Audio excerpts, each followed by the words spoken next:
नमस्कार दोस्तों, मैं हूं दीपक चौरसिया और हमारी इस खास पेशकश में आपका स्वागत है।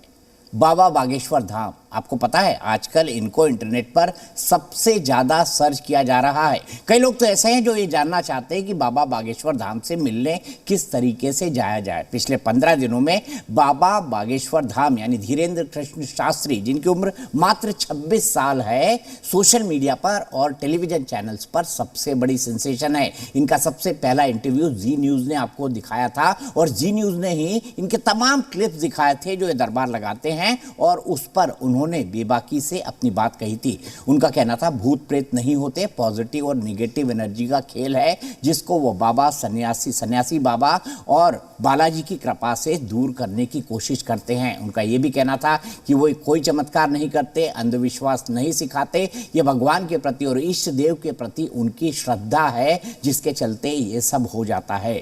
लेकिन क्या उनके पास कोई चमत्कारिक शक्ति है या उनके पास कोई ऐसी अनुभूति जिसके चलते वो पर्चे पर आदमी का आगे पीछे सब लिख देते हैं? इसके बाद कई तरह की चीजें हुई, उन पर भी बात करेंगे। लेकिन अभी सबसे पहले स्वागत करता हूं बाबा बागेश्वर धाम धीरेन्द्र कृष्ण शास्त्री का। वो जी न्यूज़ पर हमारे साथ एक्सक्लूसिव तौर पर जुड़ रहे हैं। हाल ही में जो है वो अपने गढ़ा गांव में, जो उनका गांव है गढ़ा छतरपुर डिस्ट्रिक्ट के अंदर, वहां पर उन्होंने यज्ञ का आयोजन किया है और साधु संतों को विशेष तौर पर पूरे देश भर के बुलाया है। क्या ये उनका शक्ति प्रदर्शन है और इतने लाइमलाइट में आने के बाद कैसे बदली उनकी जिंदगी, ये जानेंगे खुद धीरेन्द्र कृष्ण शास्त्री जी से।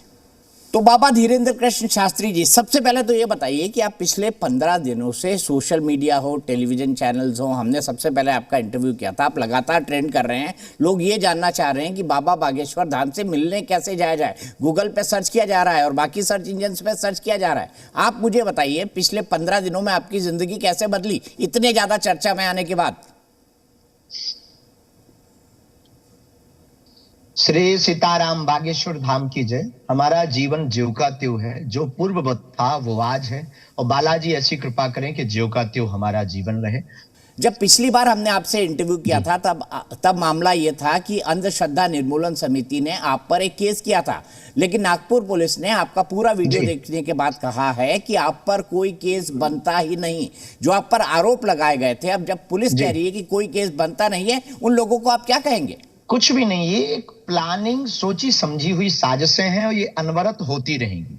ये साजिशें कभी बंद नहीं होगी। ये लगातार, हमने छतारी की कथा में पूर्ववत ही सबको सावधान कर दिया था कि अब बहुत से लोग, जो हमने घर वापसी करवाई है उसको लेकर के बहुत से लोग प्लानिंग करेंगे और हमारा उन पर कोई प्रतिक्रिया नहीं है। और उन्होंने अपनी विवेक से, बुद्धि से जो किया, उन्हें उचित लगा, उन्होंने किया। लेकिन हमें अपने इष्ट पर भरोसा और भारतीय संविधान पर भरोसा था, जिसमें सत्य की जीत हुई और सत्य परेशान हो सकता, परास्त नहीं हो सकता है। आपने बड़ी बात कही कि आपको अपने ईष्ट पर भरोसा है। हम सब लोग कहते हैं, हम लोग जब कथा करवाते हैं अपने घरों में तो विश्व शांति की भी बात करते हैं, मानवों में सद्बुद्धि हो, विश्व का कल्याण हो, ये बात भी हम करते हैं। मुझे ये बताइए, लेकिन सनातन धर्म के बारे में ये कहा जाता है कि इसके दुश्मन सनातन धर्म के अंदर ही है। एक लिबरल गैंग है या लिबरल लोग हैं, मैं गैंग नहीं कहूँगा, लोग हैं, हमारे भाई बंधु हैं, वो ही सनातन धर्म के बारे में अंधविश्वास या धर्म की जो आस्थाएं हैं उनके खिलाफ आरोप ये सब करते रहते हैं। तो जो सनातन के दुश्मन है, उस पर आप क्या कहेंगे? जीवन में एक बात सदैव हर व्यक्ति को याद रखना चाहिए, सनातन को किंचित मात्र भी डिगने नहीं देना है और अपने भावों को डिगने नहीं देना है। ये आदिकाल की परंपरा है और हमने हमेशा एक सूत्र दिया किसी महापुरुष का कि हमें जितना विरोधी ताकतों से भय नहीं है, उतना अपने ही पास रहने वाले लोगों से भय है। इसकी बखूबी जांच, बखूबी सावधानी रखना प्रत्येक व्यक्ति का दायित्व है। जितने भी सनातन विरोधी लोग अपने ही लोग हैं, उनसे हमारी यही प्रार्थना है कि कृपा करके एक बार आप अपने जमीर से पूछो, अपने इतिहास से पूछो, अपने अंदर से पूछो कि जो आप कर रहे हो क्या वो ठीक है? आपका अंदर कभी गवाह नहीं देगा। अगर आप सनातनी होकर के सनातन का विरोध कर रहे हो और ऊपर बैठे हुए पितृ भी आपको गाली दे रहे होंगे कि कैसा निकम्मा हमारे वंश में हुआ है जो सनातनी होकर के भी सनातनियों का विरोध कर रहा है, और आने वाली पीढ़ी भी गाली बकती रहेगी कि हमारे वंश में एक ऐसा जयचंद हुआ था जिसने सनातन की झंडा और सनातन का जब ध्वज लहरा रहा था तब सनातनियों का विरोध किया था। ठीक उसी प्रकार जिस प्रकार अंग्रेजों के समय में अंग्रेजी हुकूमत का साथ लोगों जिन लोगों ने दिया था उनको गाली बकी जाती, उसी प्रकार इन लोगों को दी जाएगी। ठीक है, मैं आगे चलता हूं। मुझे ये मालूम पड़ा कि आपको ये जो दरबार आप लगाते हैं, आपके जो कार्यक्रम होते हैं, अब पूरे देश से निमंत्रण मिल रहे हैं आपको। अंतर्राष्ट्रीय तो आप पहले भी कई बार गए हैं, आगे भी आपको कई सारे निमंत्रण जो है बहुत बढ़ गए हैं। तो आपका दरबार अब और कहाँ कहाँ लगने वाला है? जो भक्त आपको सुन रहे होंगे वो जानना चाहें, यह एक जिज्ञासा है सबके मन में। लगभग पूर्ववत ही संपूर्ण भारतवर्ष में हम जाते रहे, ये कोई नई बात नहीं है। हाँ, ये टीवी के आने के बाद सबको और उत्सुकता जगी, जो नहीं जान रहे थे वो भी जाने, और लाइव टेस्ट होने के बाद में सांच को आंच नहीं जब पड़ी तब उनके मन में और भाव और श्रद्धा सनातन के प्रति प्रगाढ़ हुई। ये देश का, सनातन का और बागेश्वर बालाजी के चरणों के प्रताप से इस दास का सौभाग्य है। हम जो है प्रयागराज जाएंगे, प्रयागराज मिर्जा में 1 दिवसीय दरबार होगा, इसके बाद बागेश्वर धाम पर रहेंगे, फिर टीकमगढ़ जिले में कथा होगी, वहां पर दरबार, जहां जहां कथाएं हैं 2-2 दिन का दरबार पूर्ववत हमारा चलता रहा। उस क्रम में कोई फेरबदल नहीं, कोई नया बदलाव नहीं। जैसी जिंदगी हमारी पहले थी वही जिंदगी आज है, जो संकल्प कल था वो आज है। धीरेन्द्र कृष्ण शास्त्री जी, बाबा जी, मैं आपसे ये जानना चाहता हूँ कि जब आपकी ये तस्वीरें सामने आई, दरबार वाली आई, तो लोगों ने उसका जो है चीरफाड़ करना शुरू किया। कुछ जादूगर निकाल के सामने आए जिन्होंने सामने बैठे कुछ बच्चों के बारे में ये बता दिया कि भाई आपका नाम क्या है, आपके पिता का नाम क्या है। फिर कुछ लोगों ने कहा कि भाई बाबा तो कोई ट्रिक करते हैं, कोई कुछ अलग बात कह रहा था, कोई कुछ अलग प्रूव करने की कोशिश कर रहा था। सोशल मीडिया पर ऐसी कई बातें आई। तो ये जो लोग कर रहे थे लोगों के आंखों के सामने, ये क्या कर रहे थे और आप क्या अलग करते हैं? देखो, जब किसी को कोई मार्ग नहीं मिलता किसी को गिराने का, जब किसी का सामना नहीं कर सकते, और उसकी बदनामी के रास्ते ढूंढे जाते हैं, और लोगों की मन की बात, लोगों के नाम, या जो जादूगरी आई, सनातनी ऋषि परंपरा को आप जादूगरी से नहीं तोल सकते हैं। श्री हनुमान जी अष्टसिद्धि नवनिधि के दाता हैं, हनुमान जी उड़कर के लंका जाते हैं, आप इसे जादूगरी से नहीं तोल सकते हैं। हमारे सनातन में हमारे शंकराचार्य पर काया प्रवेश होते थे, और इसको आप जो है जादूगरी से नहीं तोल सकते हैं। हमारी ऋषि परंपराओं में पूज्यपाद श्री सन्यासी बाबा, जिनसे यह दरबार प्रारंभ हुआ, उनको आप जादूगरी से नहीं तोल सकते। जादूगर की एक सीमा है, लेकिन सिद्धि असीमित होती है। बालाजी की कृपा असीमित होती है। जादूगर को ट्रिक चाहिए, जादूगर को क्लू चाहिए, जादूगर को चाहिए कि अमुक व्यक्ति जो है, जो वो सोचे तब वो बता पाते हैं कि तुमने ये सोचा। लेकिन बागेश्वर बालाजी के दरबार में ठीक उल्टा है। सोचने की आवश्यकता नहीं है, क्लू की आवश्यकता नहीं है, फेस की भी आवश्यकता नहीं है। पूर्ववत बिफोर टाइम पर्चा लिख करके रख दिया जाता कि आप जिसको लेकर आए ये उसी का पर्चा है। तो हमारी दृष्टि से जादूगरी से एक सिद्धि को, ऋषि परंपरा को तोलना देश का और सनातन का दुर्भाग्य है। और ये दरबार आज का नहीं, आदिकाल का है। महर्षि वाल्मीकि जी के समय से ये दरबार प्रारंभ हुआ। महर्षि वाल्मीकि जी ने पत्र पर लिख कर रख दिया था, भगवान राम होंगे, रावण जैसे आतताई का वध करेंगे, सबरी के घर जाएंगे, धर्म चक्रवर्ती राजा बनेंगे, संपूर्ण विश्व में जो है सनातन का झंडा गड़ेगा, धर्मो रक्षति रक्षता, धर्म की रक्षा होगी। अब लोगों के ऊपर है उन्हें क्या सोचना है, क्या तोलना है। अध्यात्म को जादूगरी से नहीं तोला जा सकता जी। और जब मैं हनुमान चालीसा पढ़ता हूँ, श्री हनुमान चालीसा, तो मुझे आपने जो लाइन कही वो बड़ी पसंद आती है, अष्ट सिद्धि नवनिधि के दाता, असवर दीन जानकी माता। तो भगवान बालाजी को ये जो कृपा है, या ये जो वरदान था, ये माता सीता से मिला था। खैर, ये हमारी परंपरा की बात है, ये हमारी हनुमान चालीसा की बात है। मैं आगे जानना चाहूँगा, ये आपको आभास होता है, ये आपको भान होता है, तो क्या कभी आपको ये भी भान हुआ कि नहीं, ये जो शक्तियाँ हैं ये कुछ समय तक सीमित है, या इतने समय तक मुझे ये शक्तियां मिलेंगी, उसके बाद नहीं होंगी? क्योंकि पहले लोगों को भान भी होता था, आवाज भी होता था। नहीं, कदापि नहीं। हमारे पूज्यपाद गुरुदेव भगवान की जो प्रेरणा है, जब तक हम नियम पर चलेंगे, परंपरा पर चलेंगे, तब तक इस गद्दी पर, जो बागेश्वर गद्दी है, 3 पीढ़ी से दरबार लग रहा। हमारे दादा गुरु जी भी लगाते थे, वो भी पूरे जीवन भर लगाते रहे। उन्होंने ही हमारे चाचा ताऊ के मिलाकर के हम लोग सब 10 भाई है। वैसे हम सगे 2 भाई है रियल में। परंतु 10 भाइयों में उन्होंने हमको चुना। तो दादा गुरुजी हमें बताते थे, बेटा इस परंपरा का निर्वहन करने वाले व्यक्ति को जीवन पर्यंत रूल्स का, नियम का पालन करना पड़ता है। इन सब नियमों का जो पालन करेगा जीवन पर्यंत, उनके ऊपर हमारे वंश के कुल इष्ट श्री सन्यासी बाबा और बागेश्वर बालाजी की कृपा निरंतर बनी रहेगी। तो बाबा जी, आप किन किन नियमों का पालन करते हैं, कुछ बताना चाहेंगे, कुछ शेयर करना चाहेंगे?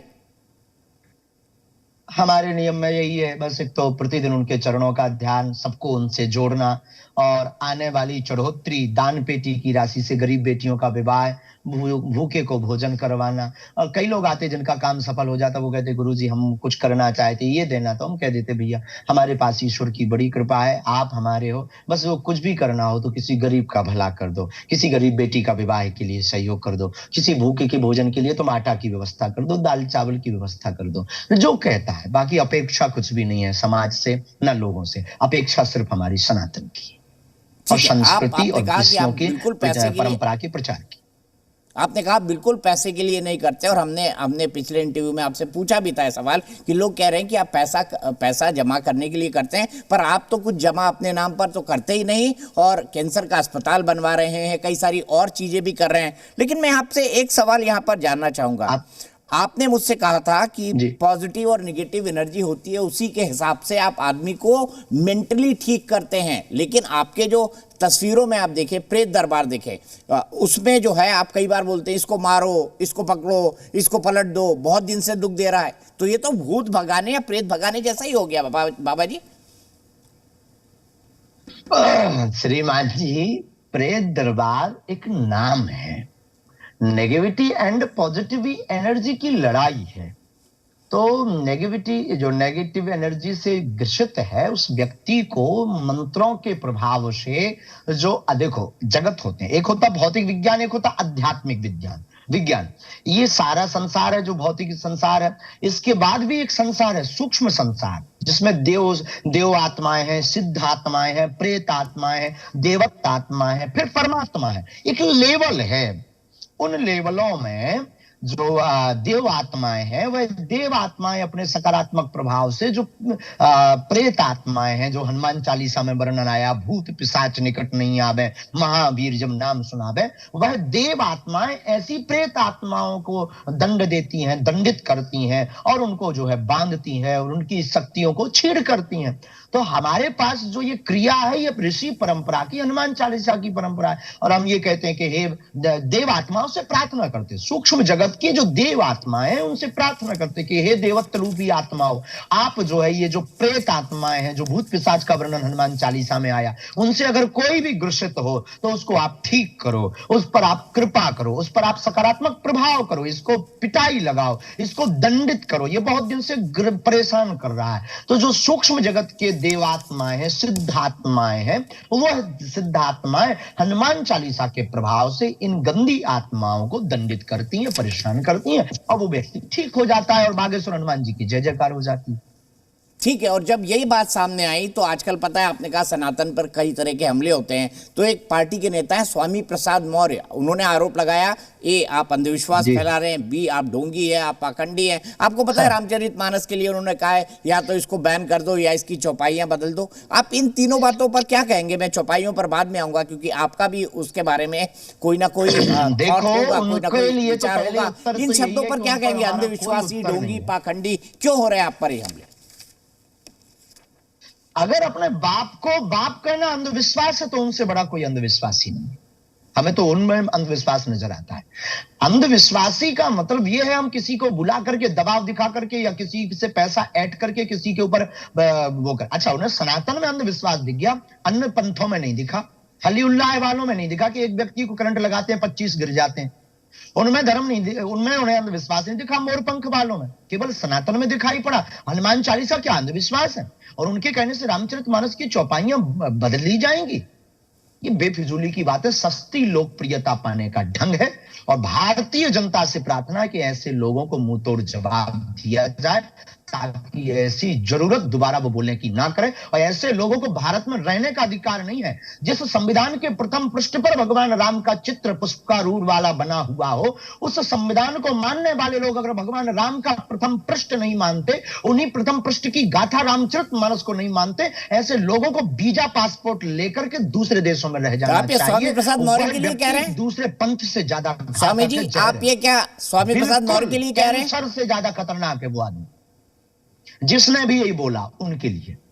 जिसने भी ये बोला स्पेशली नहीं लेंगे। जिन्हें रामचरितमानस और बागेश्वर धाम को अंधविश्वास बोला, वो नंबर 1 के कैंसर वाला रोगी है, चौथी स्टेज पर पता लगेगा। इसलिए ऐसा व्यक्ति बर्बाद कर देता है। जिस प्रकार कैंसर शरीर को खराब कर देता, रामचरितमानस पर और सनातन पर उंगली उठाने वाला भी खराब कर देता है। माहौल, समाज का दिशा और दशा दोनों बदलता है। ऐसे व्यक्ति को भारत में रहने की जरूरत नहीं। आपने खुद कहा कि ये कैंसर की तरह खतरनाक है, और आप खुद जानते हैं कैंसर कितनी बड़ी बीमारी है, और कम से कम बुंदेलखंड और आसपास के इलाके में और देश के कई हिस्सों में और पूरी दुनिया में आप उसके लिए अस्पताल बना रहे हैं।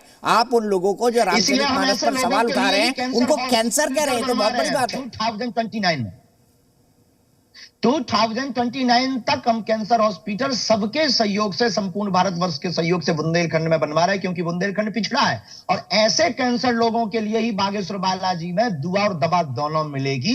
जो सनातन पर उंगली उठाएंगे, रामचरितमानस पर उंगली उठाएंगे, उनका कैंसर ठीक करने के लिए ही बागेश्वर बालाजी ने हमें कृपा की है और सन्यासी बाबा ने हमें आशीर्वाद दिया है। अब उनको तय करना होगा कि उन्हें इंजेक्शन से ठीक होना है या फिर dot dot dot dot dot.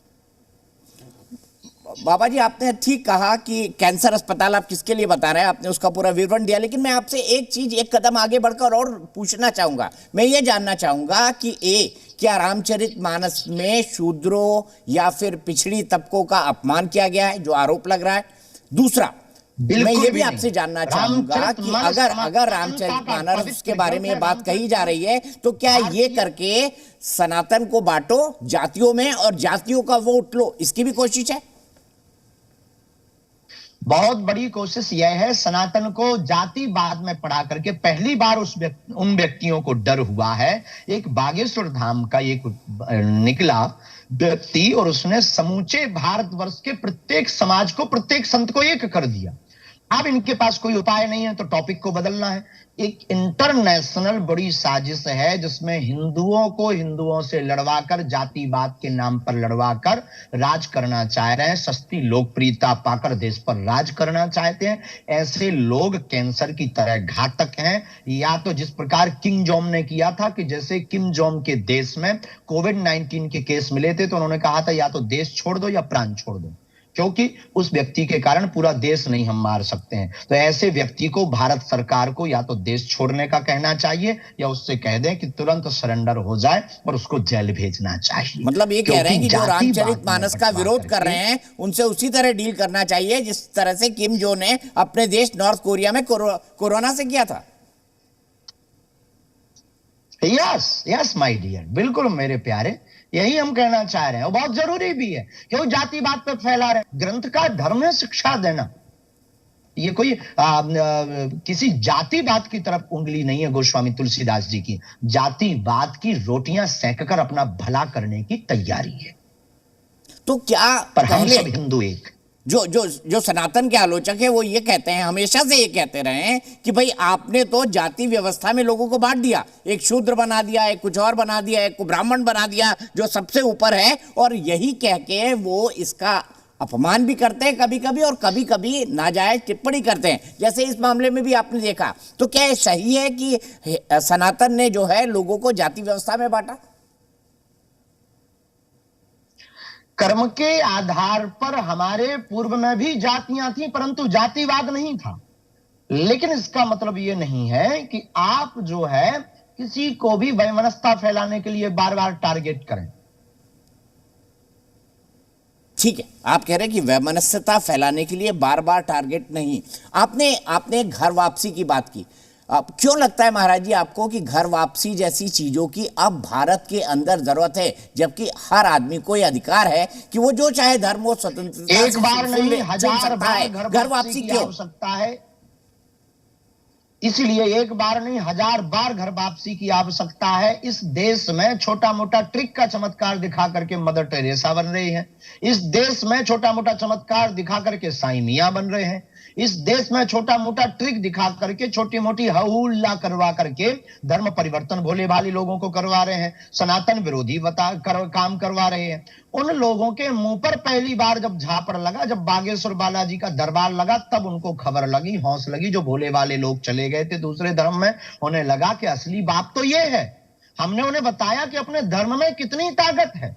उनके एक व्यक्ति के छूने से 25 लोगों में जो करंट लगता है वो एक प्रायोजित होता है, लेकिन अपने यहां बागेश्वर धाम पर हनुमान चालीसा में छूने की आवश्यकता नहीं। जो यह पढ़े हनुमान चालीसा होय सिद्ध साखी गौरी सा। जब ये बात हमने उनको बताई, जो भोले वाले लोग चले गए थे, उन्हें समझ आया, तो उन्होंने घर वापसी की। और इसकी आवश्यकता प्रत्येक संत के द्वारा है और प्रत्येक हिंदू सनातनी के द्वारा इस कार्य को करने की वर्तमान में आवश्यकता है, क्योंकि यह इंटरनेशनली फंडिंग द्वारा सोची समझी साजिश है, जिसमें संतों को, गरीब भोले भाले लोगों को टारगेट किया जाता है। महाराज जी, क्या इसमें मदर टेरेसा, जिनको नोबेल पीस प्राइज मिला है, जिनको संत का भी दर्जा मिला हुआ है, क्या उनके लिए इस तरह की टिप्पणी उचित मानते हैं आप? हम किसी पर टिप्पणी नहीं करते, हमने सिर्फ समानता की बात की। छोटी छोटी चमत्कार दिखा करके उन्हें मदर टेरेसा कहा जाता। ठीक है, मैं आगे चलता हूं और आपसे ये जानना चाहता हूं कि आप जो है, आप एक व्यक्ति बागेश्वर धाम का निकला, पूरे देश के लोग पीछे लग गए, जो धर्म विरोधी है। क्या कभी आप इतना अन्य पंथों के पीछे लगे? अन्य लोग भी करते, उनके पीछे लगे? क्या इतना कई बार डिबेट उनके पीछे हुई? नहीं हुई। क्यों नहीं हुई?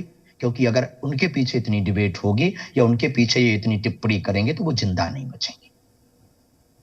ठीक है, और आपका जो पॉइंट है इसको मैं आगे बढ़ाता हूं। लोग ये कह रहे हैं कि बाबा जो है, आप हर साल 121 कन्याओं का सामूहिक विवाह करते हैं, यज्ञ और हवन कराते हैं, लेकिन लोग कह रहे हैं कि इस बार बाबा थोड़े बदले हुए हैं। साधु संतों को उन्होंने देश भर से बुलाया है और बाबा एक स्वामी जी एक शक्ति प्रदर्शन कर रहे हैं। तो बागेश्वर धाम में जो हो रहा है वो सनातन का शक्ति प्रदर्शन है क्या महाराज जी? सनातन का शक्ति प्रदर्शन तो एक एक घर के हिंदू व्यक्ति ने वर्तमान में दिखा दिया है। और हम शक्ति प्रदर्शन पर भरोसा नहीं करते हैं, हम सिद्धि पर, अपने इष्ट पर भरोसा करते हैं। और हमारे इष्ट कृपा कर रहे हैं, भारत के संत कृपा कर रहे हैं। ये शक्ति प्रदर्शन नहीं, पिछले साल भी हुआ था, इस बार हो रहा है। लोगों की दृष्टियां हैं साहब, बदल जाती हैं। 2 मिनट में लोगों की दृष्टि बदल जाती है। आप झूठा वीडियो हमारा दिखा देना, जो अभी जिंदाबाद के नारे लगा रहा है, ये मुर्दाबाद के नारे लगाएंगे। लेकिन हमें अपने भारतीय संतों पर भरोसा है। हम सिर्फ संतों को एक करना चाह रहे हैं, हम सिर्फ हिंदुओं को एक करना चाह रहे हैं। हमें राजनीति नहीं करनी, हमें नेता नहीं बनना है कि हम शक्ति प्रदर्शन करेंगे। I am not politician, I am only divine धर्म गुरु। ठीक है, आपके बारे में एक आरोप और लगा आप पर, और कल महाराष्ट्र में कुछ इलाकों में इसका बहुत विरोध हुआ कि आपने संत तुकाराम को लेकर कुछ आपत्तिजनक बात कही है अपनी कथा के दौरान। उसके बारे में क्या कहेंगे स्वामी जी? संत तुकाराम जी को बहुत अच्छा है। संत तुकाराम हमारे आदर्श हैं, हमारे जीवन है। संत तुकाराम से हमने बहुत शिक्षाएं ली, उनके लोगों को आहत पहुंची। हमने निश्चित रूप से, बड़े विनम्र रूप से उनसे क्षमा मांगी। और पुनः आपकी टीवी से भी जिनको भी किसी संत के शब्दों को लेकर के अगर बुरा लगा, हृदय में पीड़ा पहुंची, तो हमारा ध्येय कदापि ये नहीं था और स्वप्न में भी नहीं हो सकता, क्योंकि हम संतों के कारण, तो हम तो कभी किसी संत के ऊपर टिप्पणी या संत का अवहेलना या मजाक कर ही नहीं सकते, फिर वरना हम कहां रहेंगे। तो पुनः हम हाथ जोड़ करके विनम्र पूर्वक हृदय से क्षमा मांगते हैं कि संत तुकाराम के प्रति हमारा ऐसा कोई भाव नहीं। ठीक है, आपने हाथ जोड़कर क्षमा मांग ली, बड़प्पन दिखाया है बाबा जी आपने। अगर ऐसी बात आपके मुंह से निकली तो आपने कहा कि मैं हाथ जोड़कर उन तमाम लोगों से माफ़ी मांगता हूं, मैं किसी संत का अपमान नहीं कर सकता, क्योंकि संतों के कारण ही तो मैं यहाँ पर हूँ। अब मैं आपसे जानना चाहूँगा कि आप अभी हाल ही में उत्तराखंड गए थे, और जिस दिन आपने सबको इन्विटेशन दिया, उस दिन आचार्य बालकृष्ण जी, स्वामी रामदेव जी को भी इन्विटेशन दिया। आपने एक वीडियो जारी किया जिसमें आपने कहा सनातन का झंडा बुलंद रहो, कायदे में रहोगे तो फायदे में रहोगे। लोगों ने, इसके टीवी चैनल ने कई बातें निकाल ली कि स्वामी जी ने तो चेतावनी दे दी उन विरोधियों को जो सनातन का विरोध करते हैं। किसके लिए आपने कहा कायदे में रहोगे तो फायदे में रहोगे? शब्दों के तो आप खिलाड़ी हैं। तो ये गलत क्या है? चेतावनी नहीं है, गुरु की तरफ से प्रेरणा है। गुरु के नाते होने के नाते हम भी अगर कायदे में नहीं रहेंगे तो फायदे में नहीं रहेंगे, ओवर कॉन्फिडेंस में आ जाए। लेकिन तो खाओगे तो क्या खाओगे? और जो सनातन पर खाओगे तो क्या खाओगे? जी आपने कहा खाओगे, खाओगे तो क्या खाओगे? हम समझ नहीं रहे।